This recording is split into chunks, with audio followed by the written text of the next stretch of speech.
Hi Matthew, Rio2 Limited, Alex Black, Executive Chair, Andrew Cox, President and CEO, building the Phoenix Gold mine in Chile. Phoenix Gold, 5 million ounces in measured and indicated resources, and we're in construction, fully funded. And I thought this would be a great opportunity for me to introduce Andrew to the investor group that follows us. Andrew has been president and CEO for how long? Just 2 years now. 2 years. We're working well together. Andrew has the responsibility to look after the technical execution of the project. I do more of the corporate stuff, the capital markets and financing of the company.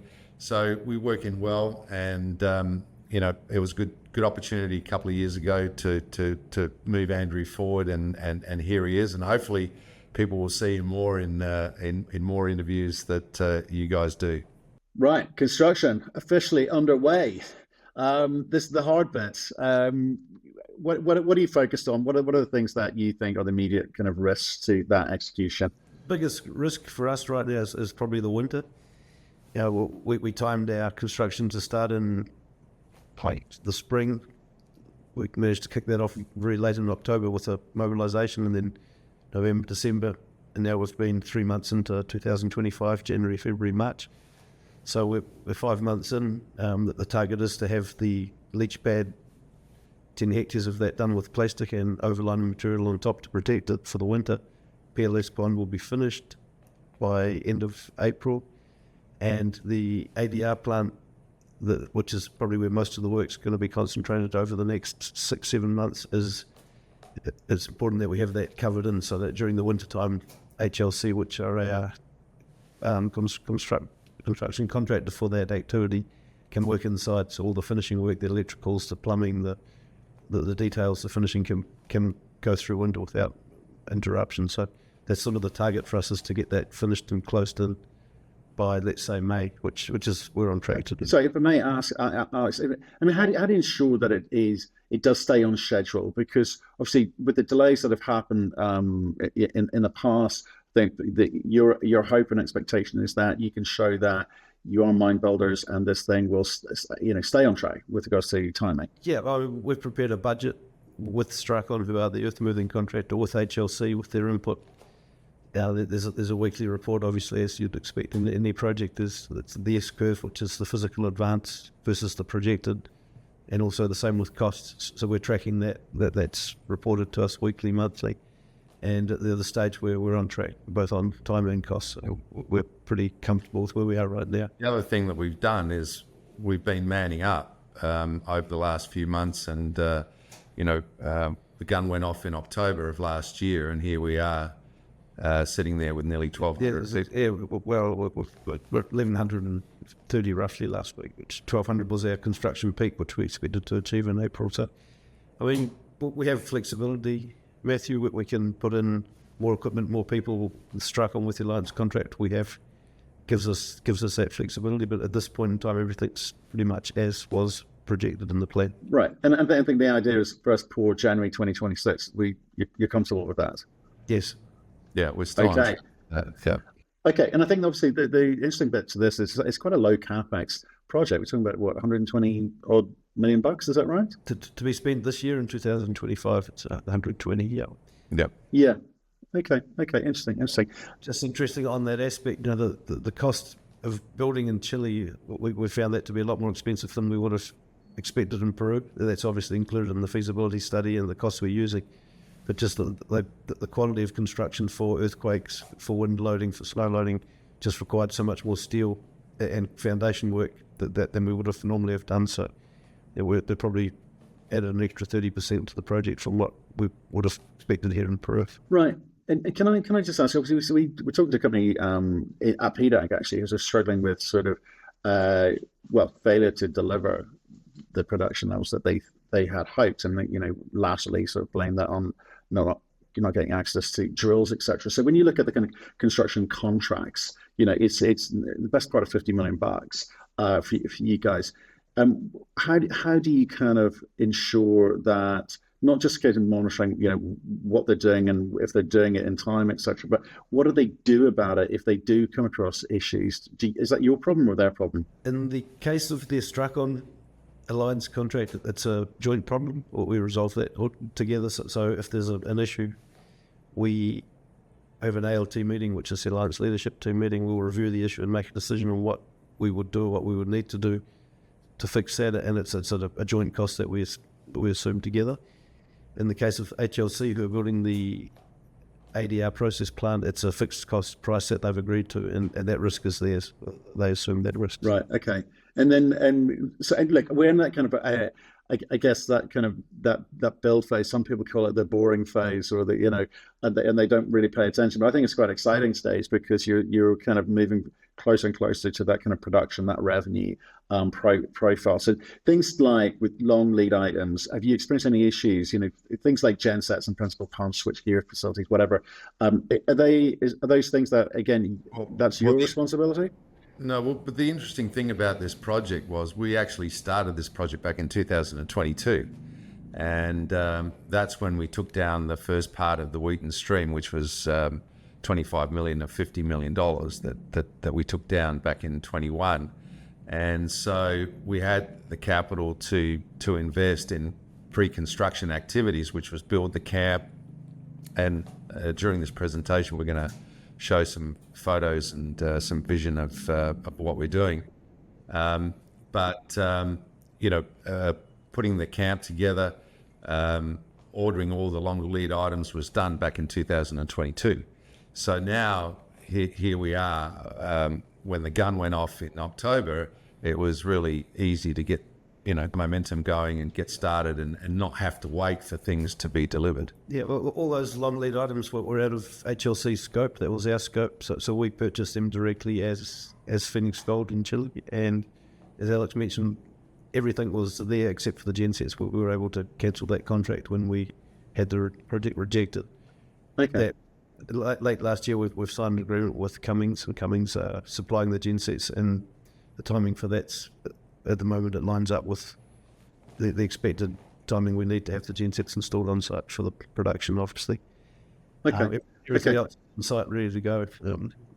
Okay, I'm just going to try and deal with some of the general project and construction execution questions before we get into the operational and technical stuff. Again, as I refer to, what's happened in the past with the whole kind of EIA conversation. What changes have you made in terms of ensuring a kind of smoother regulatory compliance conversation dialogue going forward? The dialogue and the communication was never broken. It was always there. Unfortunately, we got stopped by a brand new government coming into power in Chile at that time. So no, we've got a good group of people on the ground at the management level in Chile that are keeping continuous contact with the regulators, etc. So I don't see us not having that disconnect at all. With the appeal process, the EIA was issued, and it came with extra conditions that were applied to the project, like there's more monitoring required for fauna, there's more monitoring required for dust controls outside the site. There's a whole program of compliance, all that's being undertaken and complied with as we speak. It's part of an ongoing activity, and that works has to be reported, obviously, to the authorities. So it's happening. Yeah. Okay, it's happening. Okay, I'm sure you're all over it. This might be a time you reference maybe looking at some videos, etc. Verify, I think we're going to look at in a second now. But I guess and you might be able to talk through some of this when you're kind of whizzing through that. But things like geotechnical risks when it comes to plant site or heap leach pads, etc. In terms of the stability of those kind of platforms. Have you done all that work is done, one presumes, so maybe you can give us a whiz through and get a sense of what this camp looks like and where everything is, and then I can get in some questions around that if you don't mind. Yeah, the geotechnical site for the camp is not complicated. It's a colluvial plain that's existing, but when we go to the project and look at some of the infrastructure there, we can talk about the geotechnical work that was done and the stability. So one of the things we did last year, or late last year, after we got financed, is we moved all our data and presentation material into Verify, and Verify is a great tool. I know a lot of companies are using it, but particularly for a remote site like what we've got, the middle of the Atacama Desert at altitudes of nearly 5,000 meters. It's good for us to use Verify to show people where we're working, what we're dealing with, what the terrain looks like, etc. So just on that, here we've got on the screen a view of our camp location, and you can see it there on the left. You can see the main road, the international road that links Copiapó with Argentina. It's a paved road, maintained by the government, lightly used, predominantly used by the Lecoipa people. And you can see we're not very far away. You can see in the foreground the Lecoipa camp. And back in the distance here is the Lecoipa mine. On the right-hand side is the Lecoipa mine. That's where Kinross is mining at the moment. They restarted Lecoipa, about 2 or 3 years ago? Going on 3 now. No, going on 3 years, doing about 250,000 ounces of gold. At the moment, 4-year mine life, I think. They're projecting to about 27 at the moment. And Yeah. I believe they're working on an expansion study to project into the 30s. Yeah, so that's Kinross, and we were renting part of our camp to Kinross during the hold up that we went through with the EIA, and so we've built a good relationship with Kinross. We'll talk more about that in a minute, but what you can see here is our access road here off the main road going off to Phoenix Central. So you can see the topography here looks like Mars. There's nothing there. There is flora and fauna in certain areas, but nothing that we're impacting at our project site. So there you can see both mines. There's Lecoipa there on the left, and there's Phoenix Central on the right. So in a straight line, they're about 20 k's distant. So that gives you some idea of what we're dealing with. And then I'm going to just flick through to our campsite, a bit of a view of our campsite. And once again, based on what we were talking about before, the 565-man camp, which is sitting there, we built that back in 2022. So that was sitting there vacant during the hold up.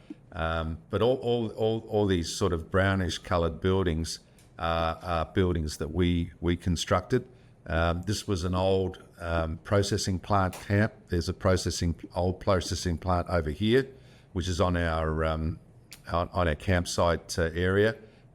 This was formerly called Can, and there was a Can mine which was up where Kinross is mining at Lecoipa at the moment.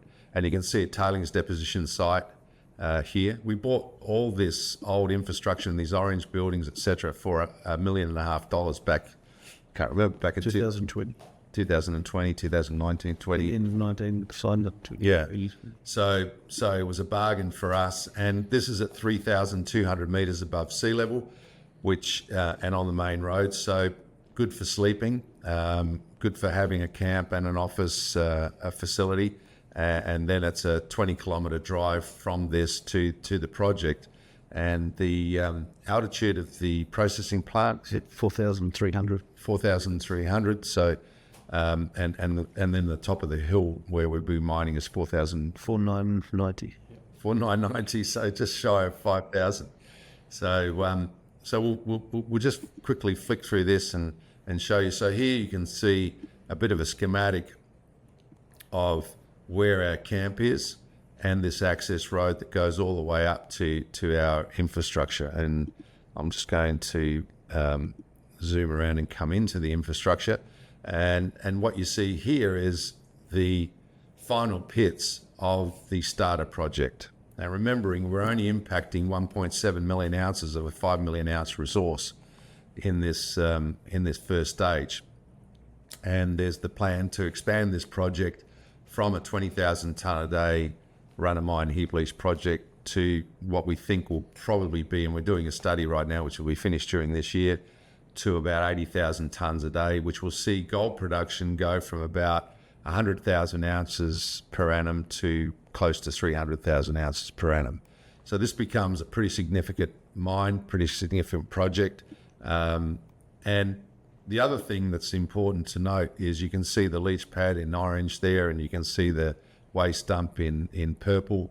You can see a stockpile as well. The interesting thing to note, excuse me, is that all the expansion infrastructure will go on the same footprint as what we see here. So the waste dump, we don't have to find another place for waste deposition. We'll Just a downstream construction. yeah, you can see there's a big valley here that we can fill, and the same with the leach pad. There's a valley here that we can fill. It's upstream construction. Yeah, and the reserve, the final reserves here are probably going to be in the order of 400 million tonnes at 0.35 to 0.4, something in that order, and there's enough space here for the waste. The strip ratio on our starter project is only 0.85 to 1. On the expansion project will be about 1.2 to 1, so still very low. So once again, we'll have space here for about 400 odd million tonnes of waste when that time comes.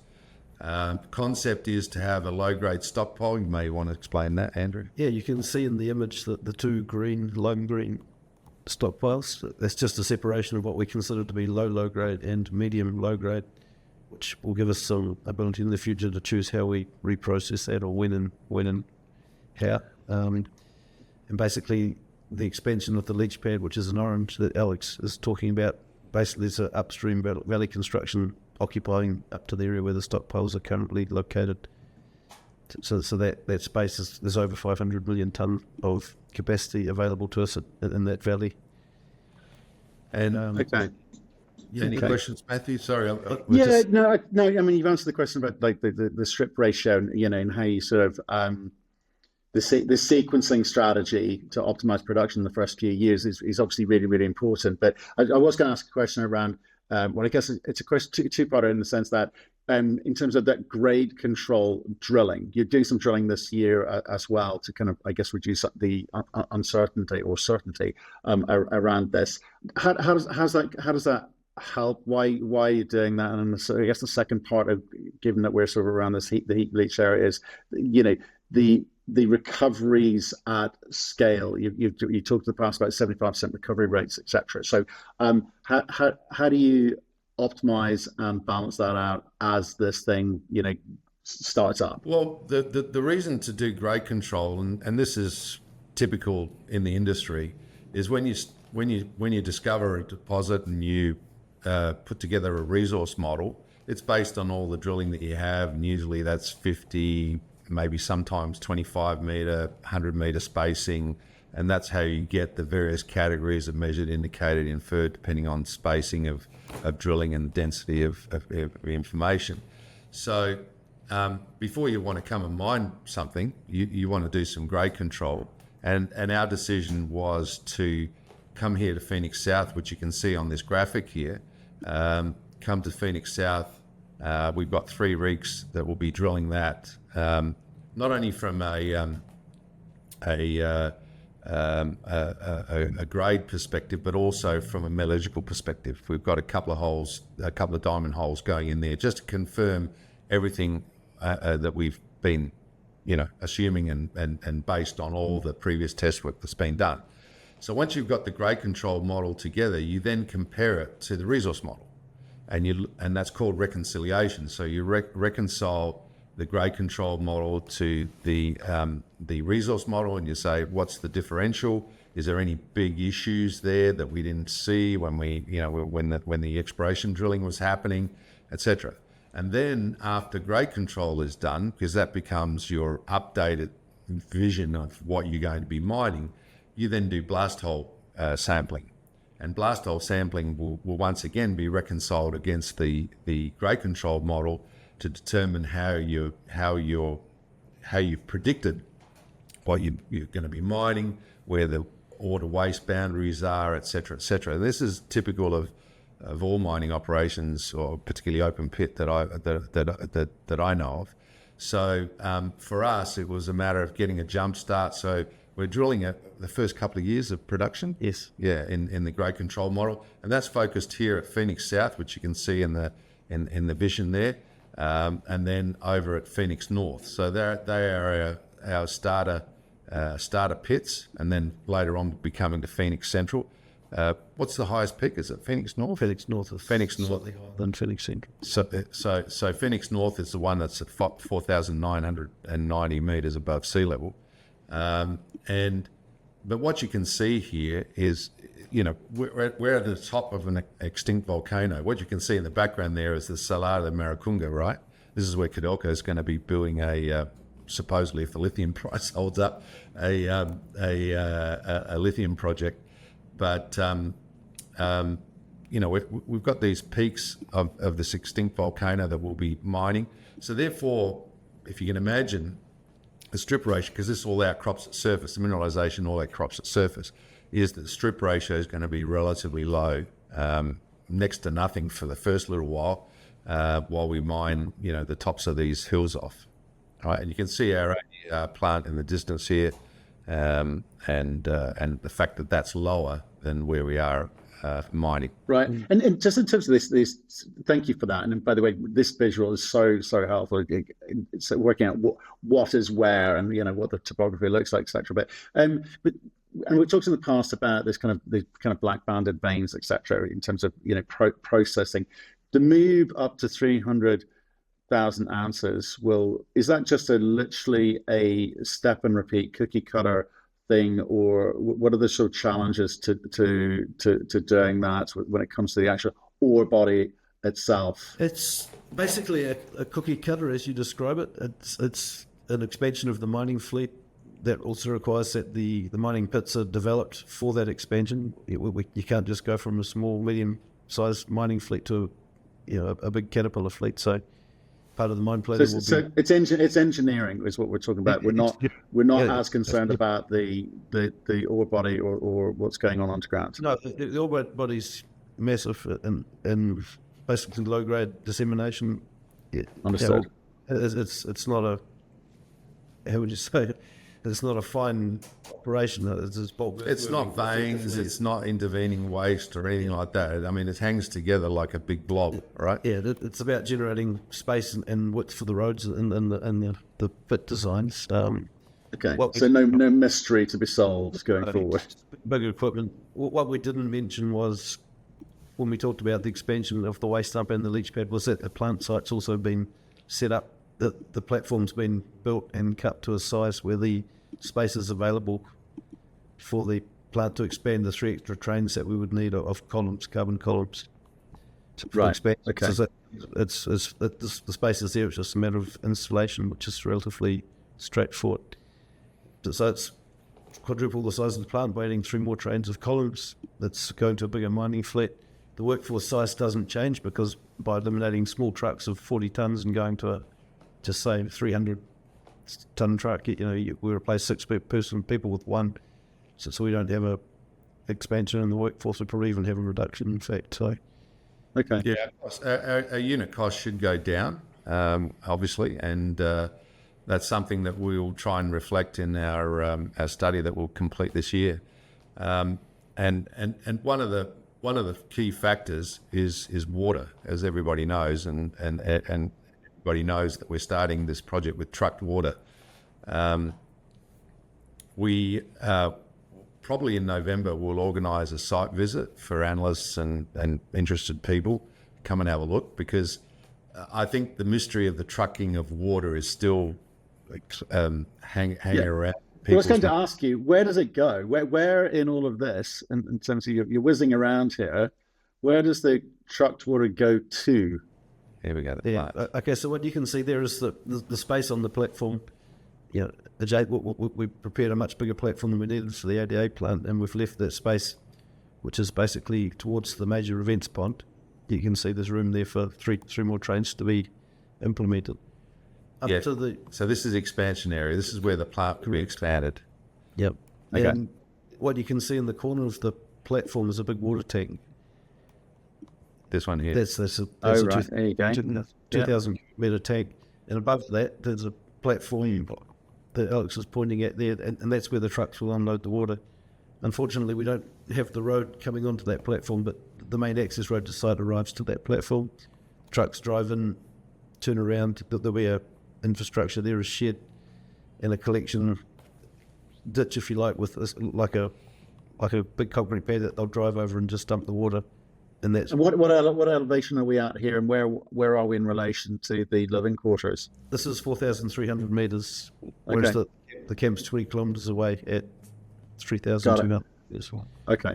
The camp has its own water supply based on a pre-existing water well that we acquired with the property. Okay, and Alex, sticking with water for a bit, if you don't mind, with the ENPAC solar desalination plant, we talked about that in the past. I mean, at what point do you start sort of leaning into that? Okay, so what we tried to do when we were talking about the expansion of the project was to pick an example of what we could tie into. An ENPAC, which is the one you were referring to, is one of those projects. But there's actually 3 desal options that we've identified in Copiapó.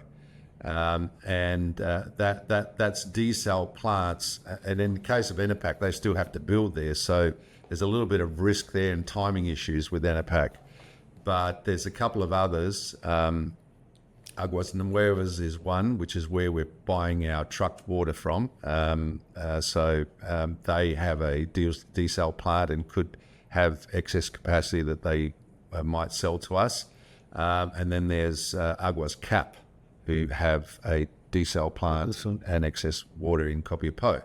Now, so there's 3 options, in fact, right? And this is something we're working on right now. But we're working on this, just so everybody knows, we're working on this with Kinross, right? Because this is not going to be a water solution just for Phoenix Gold. It's going to be a water solution that satisfies Kinross's needs and potentially Codelco's needs, because they're going to need water as well. They're not going to be able to pull water out of the ground at the salar. They're going to have to use other water availability.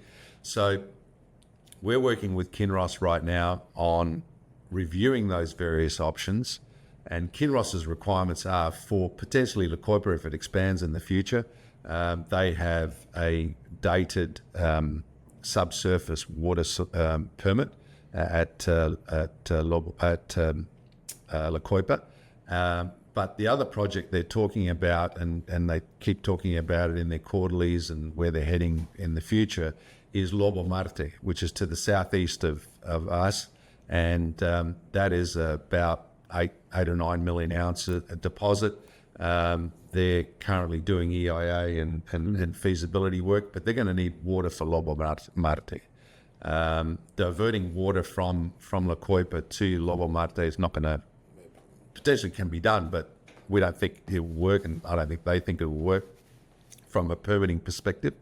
So we're working with them, and during this year, and not in the not too distant future, in fact, we'll be picking a solution with Kinross that will be the focus of our study, right? And that will be the basis of how we work up our study, the unit costs of water, what sort of capex are we going to be up for, sharing with Kinross if there is a capex requirement required, et cetera, and those things will become known during this year. Okay. Right, okay, well, let's move on to, it's something that you and I talked about in the past, Alex, where I think a couple of years ago there was kind of quite sort of deadly incident that happened, and the company was sort of very elsewhere. I think we were in Turkey, where several people were killed, and we were approached recently by a quite large multi-billion-dollar gold producer, and he seemed to put out a monthly press release about someone dying. In the get, like, money is tough and it's dangerous, but it's incumbent on you guys to ensure kind of zero lost time injury record and safety of the people that are there. And this all comes off the back of those kind of community conversations that you're very, very conscious of. What are the things that you're putting in place with your whatever 1,139 people or whatever the number was to ensure that it is a safe place to work? Yeah, I think we're probably doing most of the things that the industry would normally do. The training, the induction process in Chile is very complex. It takes us up to 2 weeks to get someone actually at a level where they can go to site and work, going through this induction process, the medical exams, the occupational health and safety. On site we have a medical centre with a doctor and a paramedic. They also have an ambulance on site that's available 24 hours a day. It's obviously a reactive measure, but for us the biggest thing is the training of the people, the health and safety culture that we obviously employ. That there's a safety plan, there's a safety structure on site with the superintendent, the supervisors on a shift by shift basis, day shift operations, night shift operations, the supervision. It's just it's industry sort of standard, I guess, and we're doing all of that. We're obviously conscious of fatigue, given the fact the site's at altitude. It's something we manage. The night shift, for example, doesn't do a whole active shift. They're probably doing 6 to 7 hours of normal work versus a day shift, which is achieving closer to 10. With limited activities on night shift, just to bulk earth moving, no detailed work. Less people on site, obviously, on the night shift. With the earth moving, HLC, for example, in the plant construction are not working night shift. It's only a day shift operation, apparently. So a lot of control, a lot of supervision, and where are we at with our LTIs at the moment? we have had one LTI. Last month we had a fingertip was crushed. I mean, he lost a fingernail, and unfortunately there's a fracture in the bone, so that's considered LTI. We'll probably lose a month before that person's back to work. Yeah, and that's what we tend to find. I mean, our experience at La Arena and Shawinda was a lot of hand injuries. People suffer a lot of hand injuries, and that's something that we have to reinforce in our training. Yes. But also, I mean, going to construction, if you look at our waste dump area, which is the slide we have on now, we're going to be filling that valley up. But if you look at that valley and we look over into the distance, there's nothing. There's nothing at the bottom of the valley. There's no population centres. There's no people. There's no animals. There's nothing in the way. And so, and we've got a natural valley that we can fill with waste material, as you can see. I think in that respect, you need to recognise as well that there's no water table. There's drill holes 300 metres below surface and no water table. There's no surface water. There's no effluent drains. There's no sub-drains because there is no water present, which is obviously one of the factors that contributes to most failures. I also comment that the Chilean stability standards are extremely strict, and the angle of the waste dump is laid back considerably more than what we would probably expect in other countries like Peru. Right. Well, we're in the kind of the last few yards here, and I think that's the exciting bit in terms of there's not many near-term big new gold production stories out there, and we need new ounces. There's been a lot of mergers of equals. So no new ounces, same ounces, different ownership structure. So this is quite exciting. But likewise, I think we've seen in the last 18 months some failures by some groups who've kind of just started up, and people looking to say, right, I'm excited for this, but what are the things that we are looking at? And one of the things that we are looking at is that around the financing, etc. Obviously, you've got that flexible financing arrangement with Wheaton Precious Metals, etc. Can you remind me the kind of constraints or risks that tied to any kind of production timelines with that? Because they've been quite good with you guys, I think, given what you've been through. We had some penalty payments that we had to make in respect to the initial stream that we took down back in 2022, right? And those penalty payments it was several millions of dollars, but those penalty payments have been rolled into the new agreements we have in place with them in respect to the gold prepay. So that's one thing we've been able to get around. Now, from a delay perspective here, we're on track, we're on target, and so we don't perceive that we're going to have any delays with bringing this project into production as we've guided in January of next year. Next year, our full year production will probably be around, we've still got officially guide, but around 70,000 ounces. And then in 2027, it'll be at 100,000 ounces, and then it'll sort of flatline from there until we go through the expansion phase. And as I said, in expansion, we'll be looking at about 300,000 ounces a year. And that's when this project becomes, a world-class style project. And, I think, as I've said many times, probably in 5 years' time, we don't exist. But in the meantime, we've got to execute and deliver here. And we've got to demonstrate that trucking water is doable and that we can manage it and there's not going to be any issues.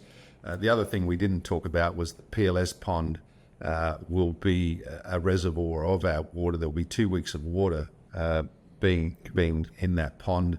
And so there's 2 weeks of problems that we can cover by the time we get into production here. And so we've got to demonstrate that. We've also got to demonstrate what this expansion project is. When you look at this particular slide that I have on the screen now, which is our measured and indicated resources, that you can see there, everything outcrops at surface. So that's great. I mean, we're not doing any pre-stripping or anything like that. And look at the massive size of that ore body. I mean, this is an ore body of 400 million tons of material that hangs together very, very well. That will have a strip ratio of about 1.2 to 1 when we get to the expansion phase. They're the numbers there. You can see it's nearly 400 odd million tons at 0.38 for nearly 4.8 million ounces.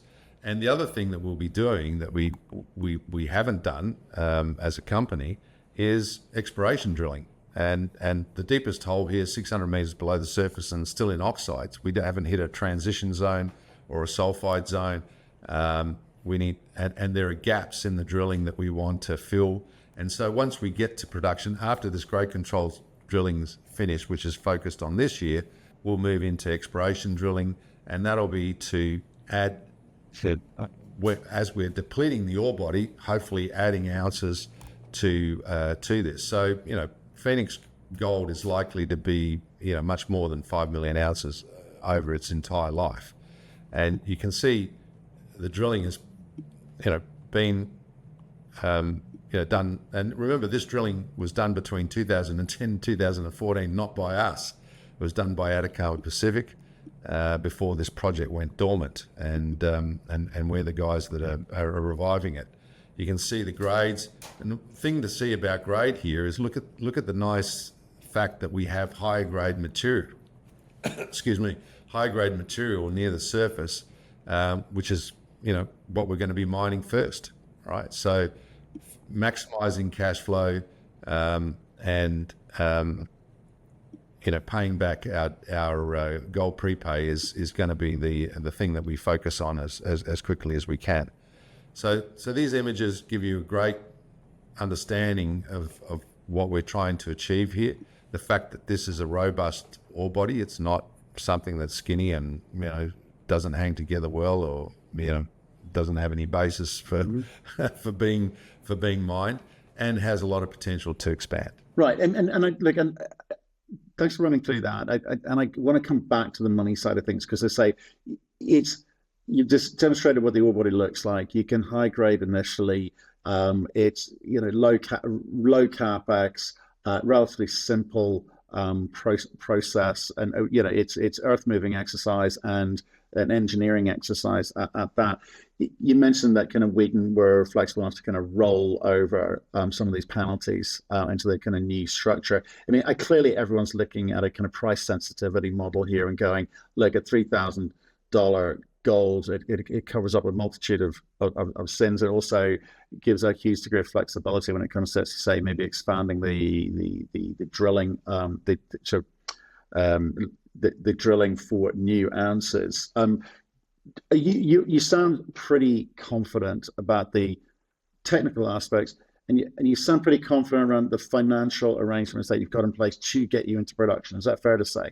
Yeah, I think that's fair to say. I mean, we We had a couple of successful financings last year, a financing that we did in April, which was just an equity financing, and then our debt equity financing that we did in October. They're all very highly sought after financings. Being in bed with Wheaton for not only the stream but also the gold prepay, and not having to deal with any other financial institutions makes things simple. And you know, Wheaton are a great team to be involved with. They let us get on with our work. They know that we know what we're doing, and they don't interfere. And you know, so it's a great relationship from that perspective. And I'm sure that when we come to expand this project, depending on what our balance sheet looks like at that time, that they'll probably, you know, be knocking on our door and wanting to be involved in that, which is fine. And obviously we'll see how that falls into place. But no, we're confident. I mean, this is simple. That's the whole thing about this project. I think, you know, we're simple people, and you know, you don't want to make mining complex. I can tell you that. Given our experience. And so, you know, it's all about simplicity here, and it's an earth moving exercise. It's a matter of getting things down pat, you know, hauling material from the pit to the leach pad to us is no different to hauling water from Copiapó to the project, right? So, you know, there are things that we need to control, that we feel that we can control. And you know, Andrew's built a great team underneath us. It's been exponential growth for us from a personnel perspective. We just had a team building exercise here in Lima with our Chilean management team. It was great. 2 days of activities together, you know, getting to know each other better and getting to make sure that, you know, we keep the communication lines going, etc. And we're here in Lima to support those people. We're not here to micromanage them. We're here to support them. And our philosophy has always been put together a good, hungry, young team, and that's key. I mean, we're old guys in comparison to the people we're employing, and given the opportunity and the responsibility to do things, and they thrive in that situation, and that's what we're seeing. No, it's exciting times for sure, and not least of all because I remember 24th of November 2023, 16 cents. We're a long ways from that now, but we're kind of back up to 2021 numbers now. And you know, that's the thing, Matthew. I mean, look at our market valuation right now. It's less sub 250 million US, and look at what we're doing. Right, so there's still a long way and a runway for investors to see us appreciate. And you look what's happened to all the guys that got into production a couple of years ago, the G Minings, the Orlas, the etc. Now they're several billion-dollar companies, right? And that's where we're going. I feel very confident not only about what we're executing on the ground, but I feel very confident in the value shift that we're going to see here. We just got to put our heads down, deliver, and the rest will happen. Guys, Andrew, lovely to meet you. Alex, as always, appreciate the candor. It's been a great year in 2024. It looks like a great year for 2025. Please stay in touch with us. Let us know how you get on, okay? Okay, great. Thanks, Matthew.